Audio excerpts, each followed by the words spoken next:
Though PM was born in a traditional family, his views on social customs were modern because of his liberal education. Parda system was common in those days, but he was against it. His wife never wore a veil.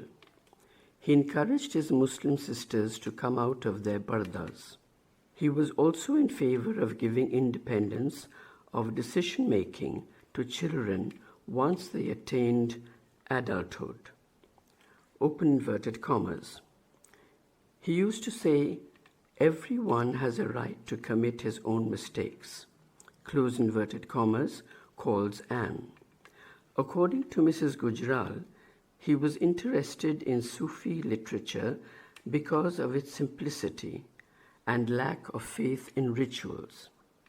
Perhaps because of this interest and his liberal education, he restored harmonious relationships between his Hindu family and his father's Muslim family.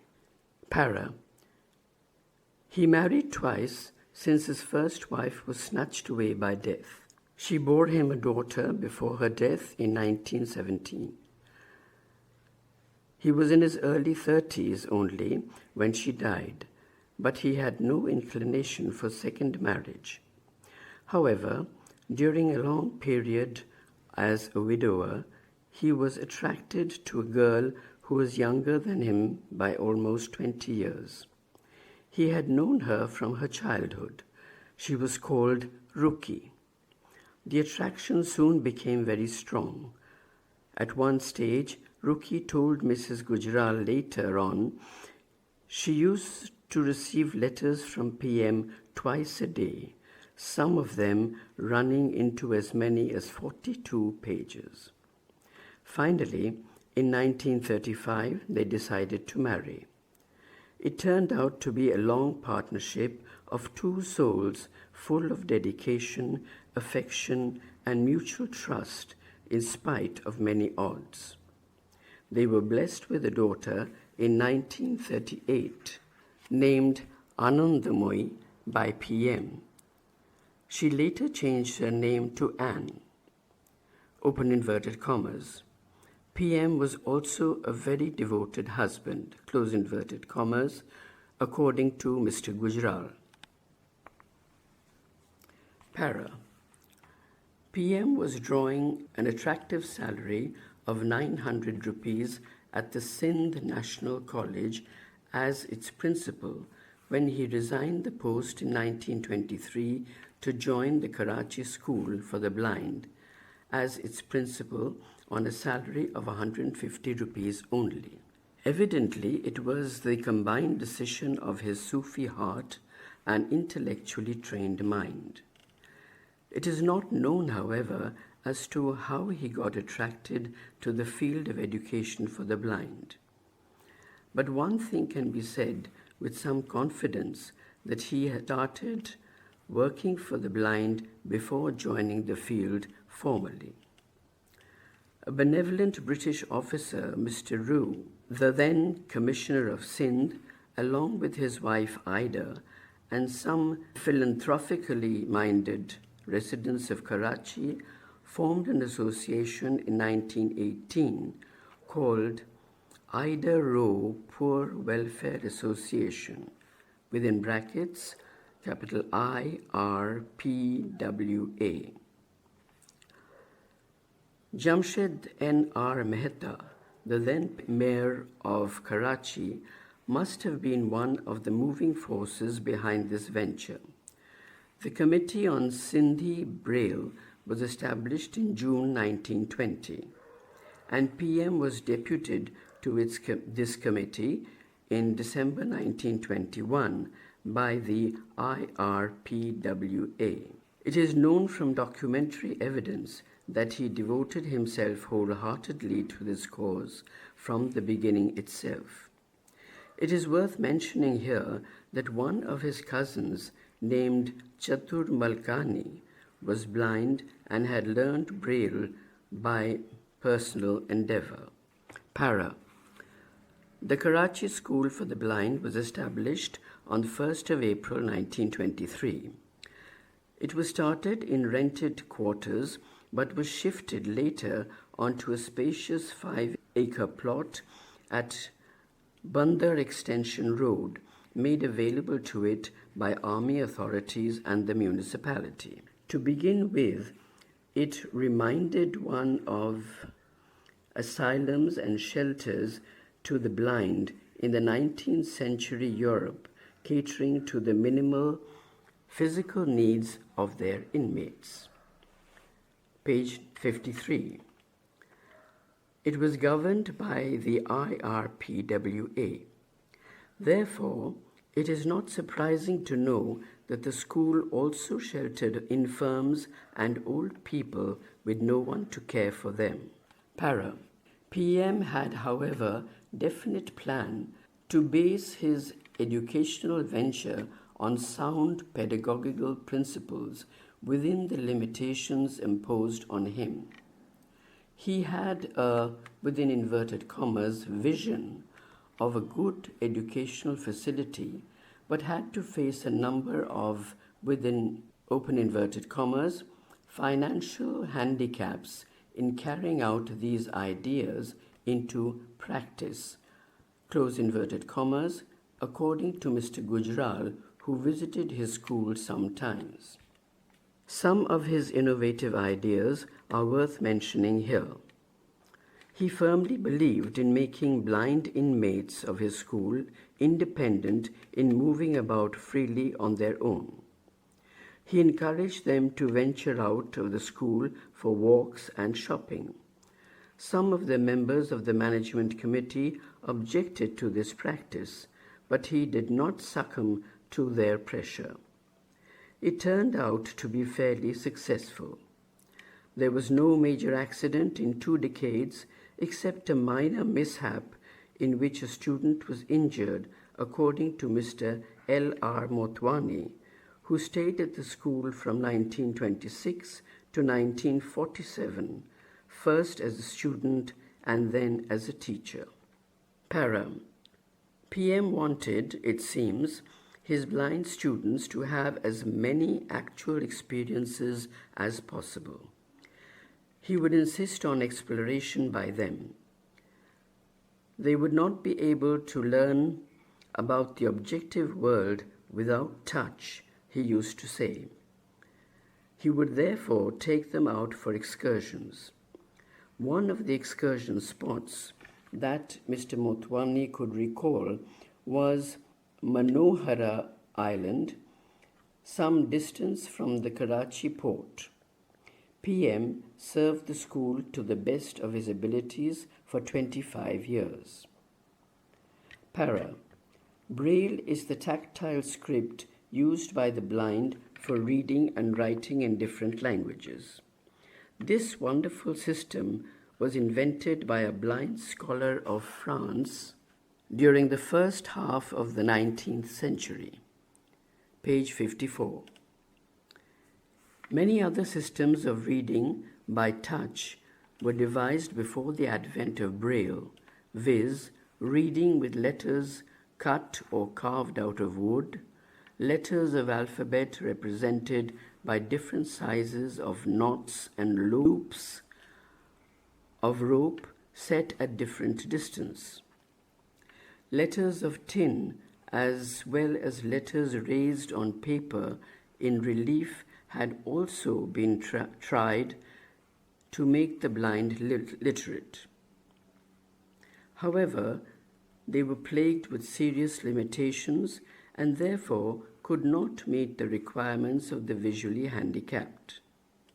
The most serious limitation in all of them was that the users could not write independently. However, Braille turned out to be perfectly capable of being read and written tactually by the sightless. Para. The Braille script is based on different permutations and combinations of 6 dots arranged into 2 vertical lines of 3 dots each. The maximum number of symbols resulting from different combinations and permutations of these 6 dots is 63. It is only a tactile script and not a language as many people consider it to be. This script was brought to India in the last decades of the 19th century by some Christian missionaries who also sowed in this country some feeble seeds of formal education for the blind. Para.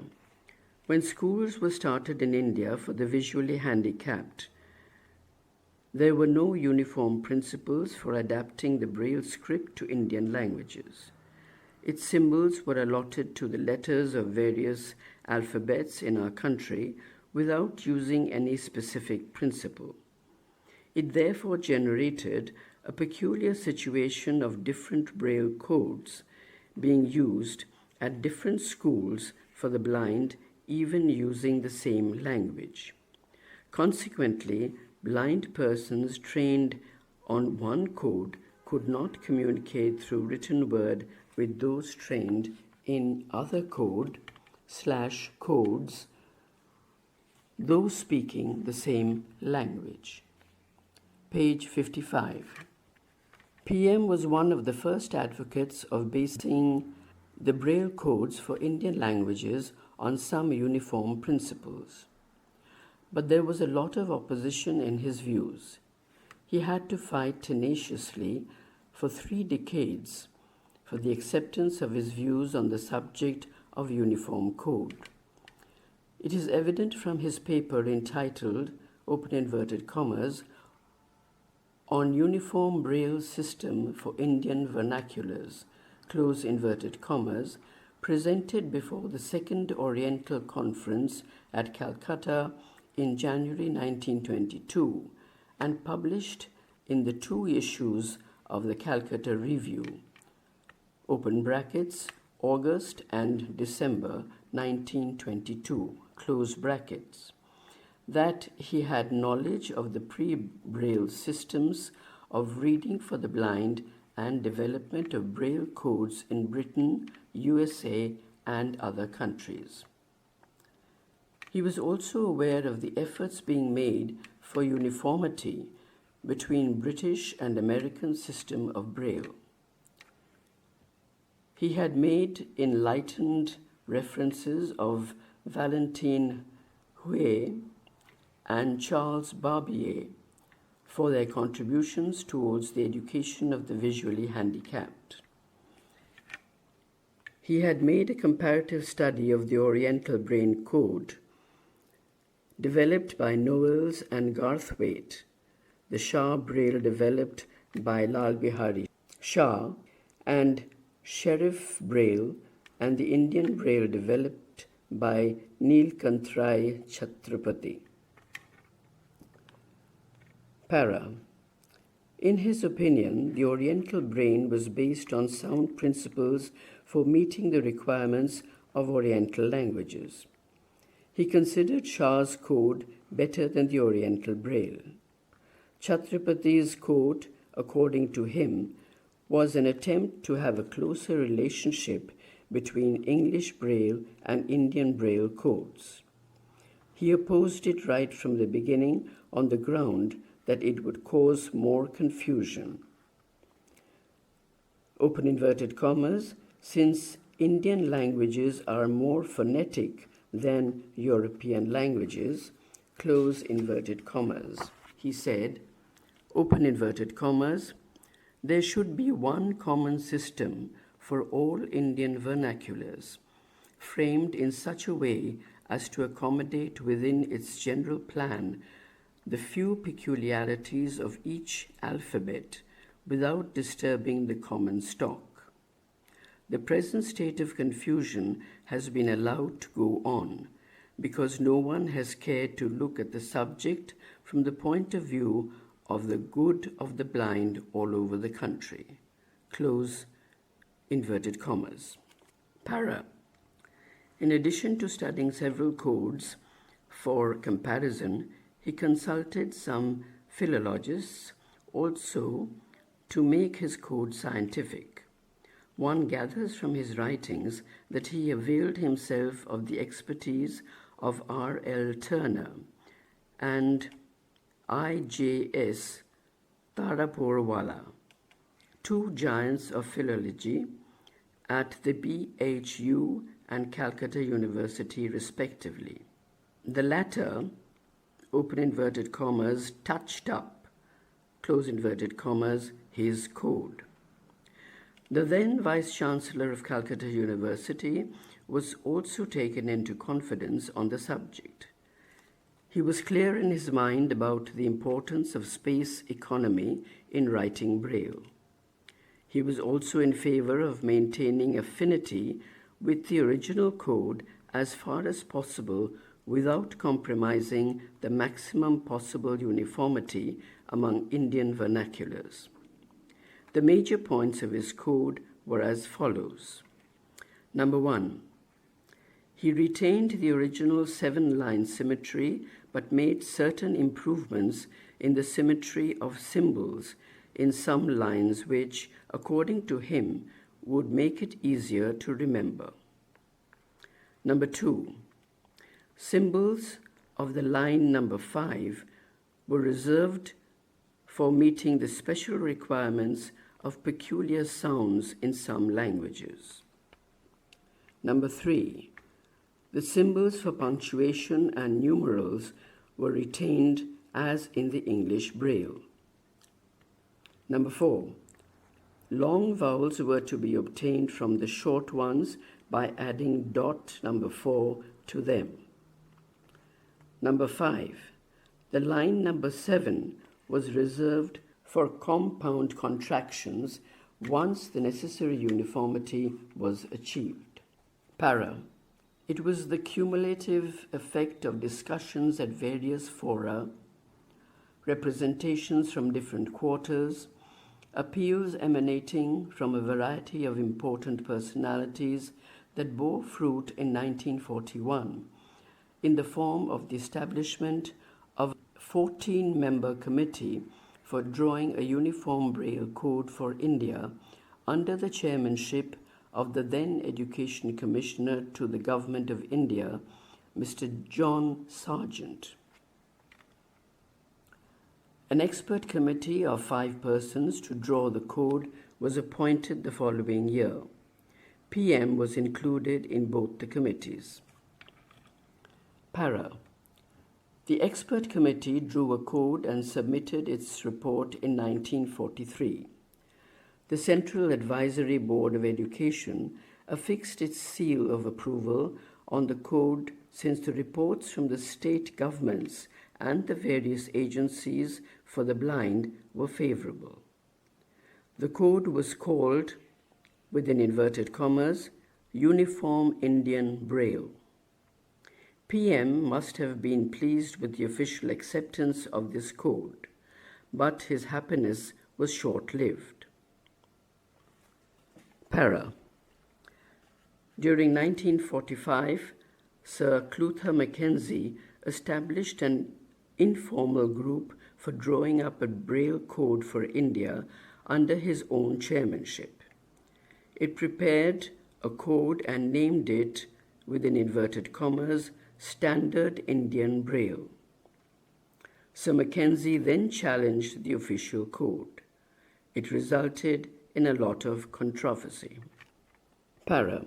Consequently, the then Joint Educational Advisor to the Union Government, Humayun Kabir, requested the UNESCO, capital UNESCO,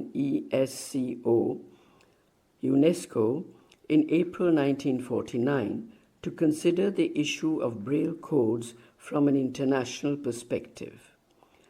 The UNESCO pondered over the question and searched for an appropriate person to undertake the assignment. Sir Mackenzie was free in those days, having completed his tenure in India as Officer on Special Duty, within brackets, blindness, and Commandant to the St. Dunstan's Hostel for the Indian war-blinded and some temporary assignment in China. Page 58.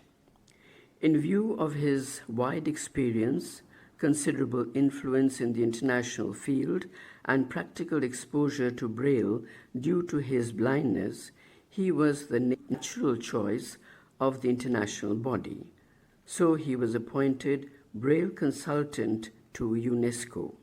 Para. Sir Mackenzie submitted his report to UNESCO, which was considered by an advisory committee on December 1949. It recommended a more representative body for taking a final decision. Therefore, an international conference on Braille was convened at Paris in March 1950. PM was unwilling to attend this conference in view of persistent opposition to his code in various quarters and the inability of the government to enforce it in schools. He, however, made another effort to explain to its opponents the merits of his code. It resulted in a pamphlet entitled, within inverted commas, Braille, What It Is and How It Has Been Used, with particular reference to Uniform Braille Code for India, which was published in 1948. He tried to prove, on the basis of his comparative studies of English, Greek, Polish, Hungarian, Russian, Arabic, Korean, and Union Mandarin, Braille codes, that what he had been advocating was best for India. But the opposition continued relentlessly. He could not understand the real intentions of Sir Mackenzie, as he had shown appreciation of his code earlier. Para. He accused him of using his position for advancement of the standard Indian Braille drawn up by the informal group under his chairmanship. He, however, knew there was little possibility for the acceptance of his code at the Paris conference, but he eventually attended it. Its decisions and the follow-up measures are too well known. Page 59. Therefore, I would not like to discuss them here. What is remarkable, however, is that in spite of the clear rejection of his code, he continued to work for a universal Braille code on the basis of his previous system with the help of a European lady with a good background of linguistics. Para. PM's struggle for a uniform Braille code for Indian languages spread well over 3 decades of his historical value by any standard. His active life slowed down in 1971 following a hip fracture. He then shifted to Bombay along with his family in 1974. He died on 27 February 1979.